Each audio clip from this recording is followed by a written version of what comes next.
It's your boy Jay Rich. We over here in the A, originally from Philly, now rocking with Philly Fame TV.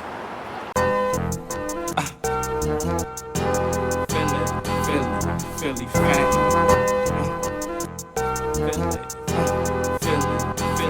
Philly Fame. All right, Jay Rich, what's going on with you, good brother? First and foremost, Chillin', show man. How you? Great, man. Like you said, we out in the A right now. Now, I mean, you originally from Philly. Now, I mean, you tapped in with me when you seen I was posting and I was coming down here and all that. Now, I mean, so I slid up. Now, I mean, you slid up on me, and here we are. Yes, sir. So now, I mean, let's give people a little bit of your story for those who ain't familiar. Now, I mean, let's recap, give them a little brief rundown of your background and all that. So you're originally from Philly. What part of Philly you from? Came up in Uptown. I don't know if a lot of people familiar with type of hockey. I know Cheap Raw, Vodka used to talk about that, but over there Uptown. Came up there first 18 years of my life. Went to the military for a little bit. After I got out of there, now I'm here in the A. Been here since 2012 and rocking here ever since. Okay, so you say you from the same block, yeah. Cheek Roy, Vok made them blocks legendary. Yeah, Top of hockey, you know what I mean? Top of hockey in the morning and all that. I mean, over the streets there. Right. So, being though you from the same area, you ever come across them? Know what I mean, when you was in the city and all that? I did. I never did. Nah, it's crazy, but small world. I never crossed them though. Right. All right, so you said, I mean, we're gonna get to your story as far as you said transition to being in the military and then coming here to Atlanta and all that. Right. So let's dig a little bit more to your Philly side. So what was your household like and all that? Household, man, just like every other household kind of in Philly, like single mom growing up. Wasn't nothing too crazy, you know, graduated, went all the way to 12th grade or whatnot. Got into little stuff here and there. I was, really wasn't into too much over there, man. I was always like the get money type boy, man. I never wanted to like run with no gangs or try to like run with the crowd. I was always trying to do me, man. Always just trying to get money, improve myself. And you know, you see what I'm in today, man, so I think I'm doing good. Right, yeah, you got the bench, joint and all that, man. All right, so would you ever like, you know, I know you say you went to the military and all that, so that's pretty like positive type stuff for people from the city, you know what I mean, all that. So would you ever in the streets at all, you kept it strictly on some positive type stuff? I'm gonna tell you this little one story, man. I did with that. I tried to hustle for one time. I had a chick I was messing with in North Philly. Dude that gave me some weed or whatever. I tried to get to the chick. Knock it off and sell it for me. Ended up getting burnt. I was just like, yeah, the hustle game made for me. I'm just like, I need to find some other ways to get money. So another thing a lot of people don't know about me, I do spit, rap, but I also draw too. So I don't know if you remember back in the day, you remember drawing on the side of your Timbs, or you had like the... Oh yeah, definitely. Yeah, so I was good at that. I could draw on the back of your Dickie jacket, draw some cartoon in your Timbs, and I was making a little money off of that. Then on top of that, you know, worked at McDonald's, whatever. You still out they cash register. That was another story. They was paying me like $5.25 minimum wage. So I was like, man, I can't live off of that. So, you know, I try to find little ways to make money or whatnot, so I had a little side hustle. Right. Yeah. And then you said after school, you pretty much went to the military. I mean, so speak a little bit on that experience. You know, I'm assuming you went in like when you was fresh out of high school, whatever, like 18, 19, something like that. Yeah, I was 19. And how boy ended up getting me, you know, so after I graduated, right, I was still working at McDonald's, went in the Burlington Coat Factory, man. I was just making like $6.50, and that was back like early 2000s. I'm just like, young boy, I'm just like, man, I need to get out of my house. I'm trying to date, do all this other stuff. I was like, man, I can't be coming home with the moms, trying to do all that. So boy called me in the recruiting office. He's like, yeah, you're a young man, you trying to go to, you want to party, you go to Germany, this and that. He's like, man, you'll love it. He sold me on that. So that's how I got to the military. Did my first 3 years over in Germany, and from there I was hooked. I mean, I like the lifestyle, the traveling, getting paid, you know, just kind of just see the world or whatever. So after that, I spent about 9 more years saw Virginia, saw Afghanistan, saw Korea. That's about it that I remember right now. But after that, I was just like, man, I can't do no more, man. It was like time for me to get out and do something else. Word. So while you was in there, like, what was your role, your job? Like, what was your, you know, your occupation in the military? I had 2 jobs up in there. I was first I started off called an automated logistics specialist. Basically, you just break down the layman's terms. You just a supply dude. So whatever people need or whatever, they come and holler at you. They need equipment, stuff for their weapons, just different stuff like that. Uniform. I was the goal for that. After that, I went over, became a chaplain's assistant, whatever.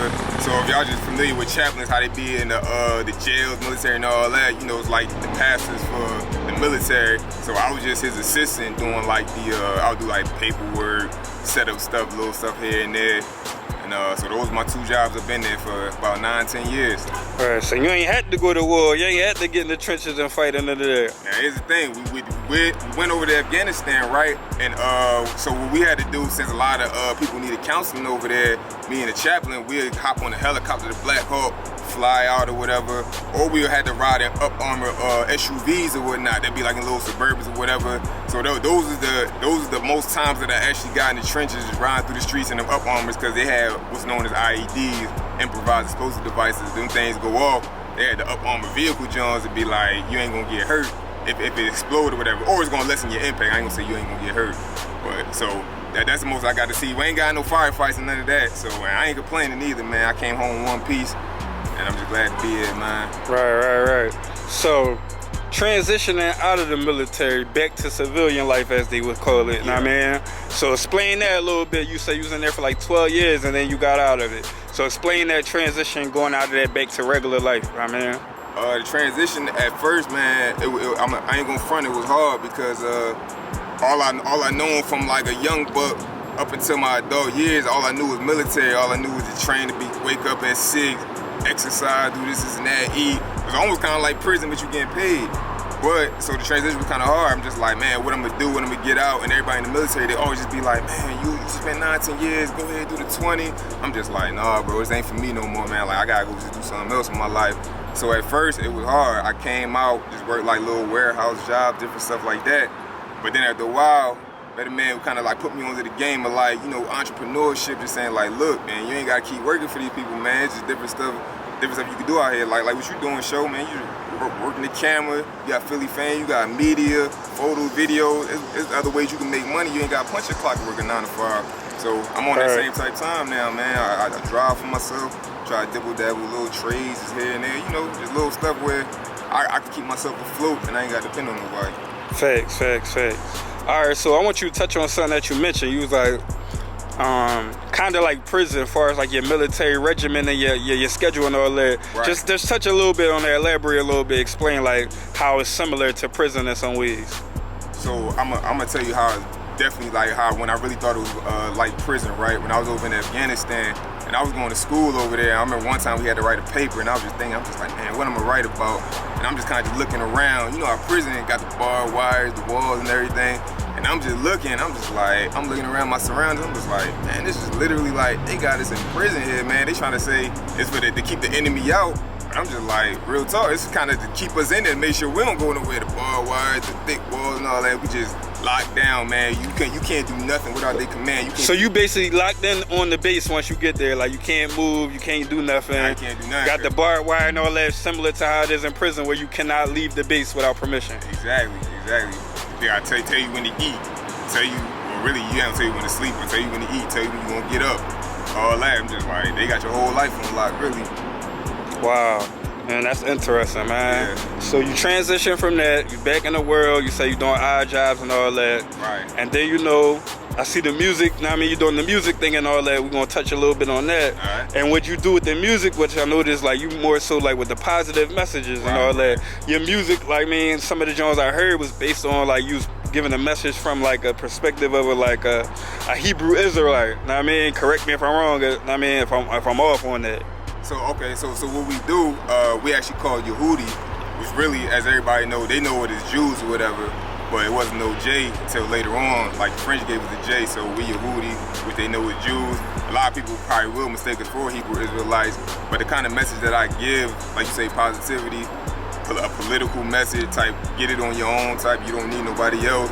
And I try to get a message like where I came from in my life and where I'm at now. Try to just give people a different perspective, because you know a lot of times people rap about the same stuff that they do, whether it be women, cars, jewelry, and one time I wasn't all that stuff. I just try to give people a different perspective to be like, hey, you can do that, or you can also do this as well. Like, it's up to you.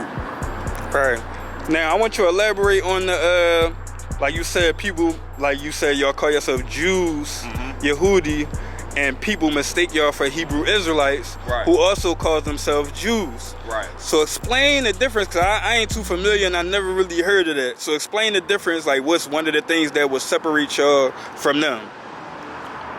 Man, that had to be a whole nother video show, but I think basically what I can say is really going to be on a doctrinal basis. A lot of stuff that they'll do, we won't practice, and a lot of stuff we'll probably do. They probably look at it and be like, nah, like we not rocking with it. That would just have to be a whole nother segment in itself. The reason that a lot of people kind of get us, they think that we're familiar, whatever. We'll say the same names. Like you might hear me on the song, might say Yahuwah, or just different stuff like that. We'll use similar names, but it'll be different. It'll be just different doctrinal differences that it had to be a whole other video to even touch on. So do y'all use a different Bible? Because I know they use like the King James, was it 1619 edition or something like that? 1611. 1611, right? Yeah. So do y'all use that Bible, or y'all use something different? So how we rock, we do use the King James, but at the same time, which a lot of people know out there too, that same King James book was used to keep people enslaved, especially our people.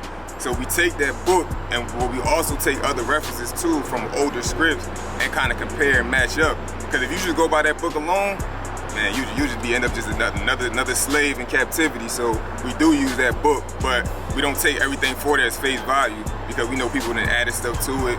They use that to enslave our people back in the day. So you can't just trust it all the way. You got to kind of compare and contrast with older writings and whatnot.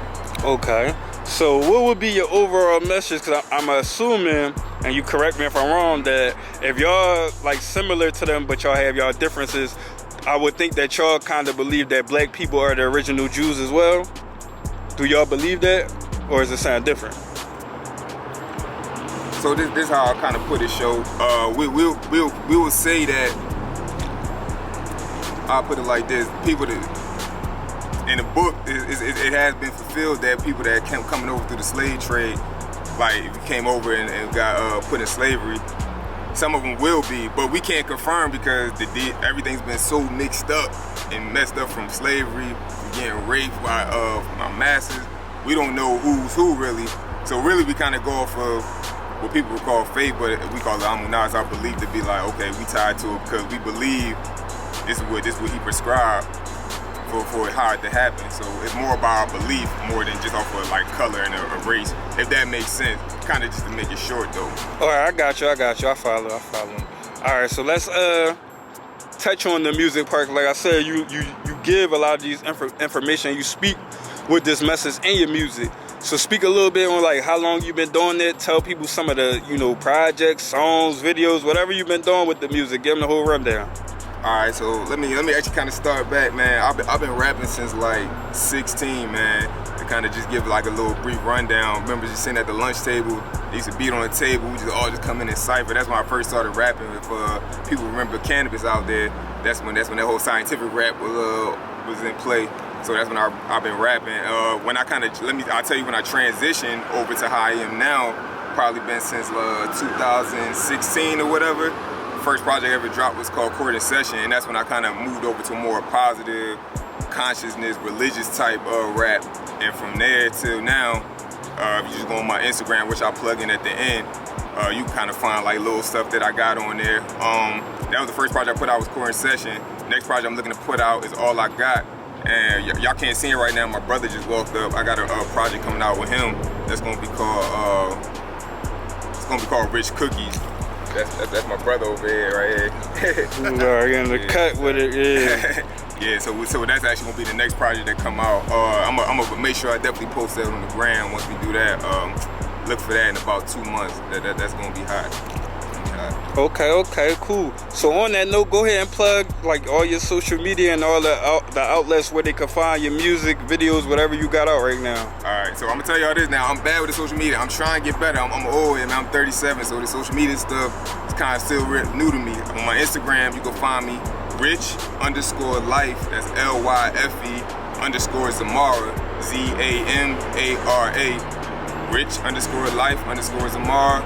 And that's where you find my stuff. On YouTube, my YouTube is actually on that Instagram page. So once you go on there, you'll find my YouTube information. And for those who want to know what Zamara is, it's just all, it's how people call it music. Zamar, just what they'll say Hebrew. That's for praises or whatever. So that's our version of music. It's like giving praises. We call it Zamar. Okay. All right, so you've been in the A, like you said, for a little minute now. You grew up, like you said, basically the first half of your life in Philly. Right. I mean, part of your life in the military, and you know, up to recent day in the A. Right. So give people, you know, just comparison from Philly to an A, because a lot of people from Philly have relocated and are currently relocating to Atlanta. Right. So based on what you see, like, you know, what is it about the A that's driving, you know, a lot of people from where we come from to come down here? Man, so what I can see now from me specifically being over here, man, business. There's so many opportunities. If you got the get up and go hustle type spirit, man, you can make it over here, man. There's so many people. You link up with different people, make connections. If you got that entrepreneurship type mind, if you want to do your own thing, you tired of punching the clock. I think that's why a lot of people from Philly, not just Philly, just a lot of other cities, they come over here and you can go and you can get it in, man. You could make life and take it to where you wanted to go, as long as you got that mindset to do it. Right. And what's some similarities, you know, or differences, main differences that you see from living here as opposed to living in the city? I'm gonna tell you this, show, man. I grew up, you know, 18 years city, man. I used to love the city, but it's nothing like, I wouldn't consider Atlanta more country, but Atlanta, for me, is a more slower pace. And Philly, man, just the way the environment up there, and I ain't been there in a while, but I still watch the news over there, man. It's just crazy over there, man. Just how they still moving over there. The A, of course, stuff still happens over here, but I think for me, it's a slower pace. If you want to have a family, raise a family, I definitely do it in the A over in Philly, man, because they getting knocked off left and right over in Philly. No, facts. Is wild west out there, John, right now. Yeah, man. All right, man. So before we get out of here, anything else you want to speak on, touch on, but that we didn't get a chance to touch on? Something you want to let the people know? Anything you want to address, clarify, anything? All right, I gave y'all my social media, so y'all can check all my news tomorrow out on there. You can check my brother out too, if he could just plug his real quick. How you doing? What's up? It's your boy Big Cookie. You can find me on Instagram @_Royal Family. You can find me on Facebook and YouTube @Big Cookie Productions. That's Big Cookie Productions. Go ahead and check out that heat. Early. Okay. Sure, I just want to say, man, I appreciate you coming out here, man, linking up with me, just give me this little time and space opportunity to talk about my stuff, man. No, for sure, good brother. Know what I mean? And I mean, till next time, know what I mean? We gonna sign out for now, know what I mean? Live from the A. Know what I mean? G Rich, make sure y'all check him out, him and his bro. I mean, he doing their thing. Till next time, we signing out, man. Philly F.A.M E TV. F.A.M E TV, man. Come holler at us. Early.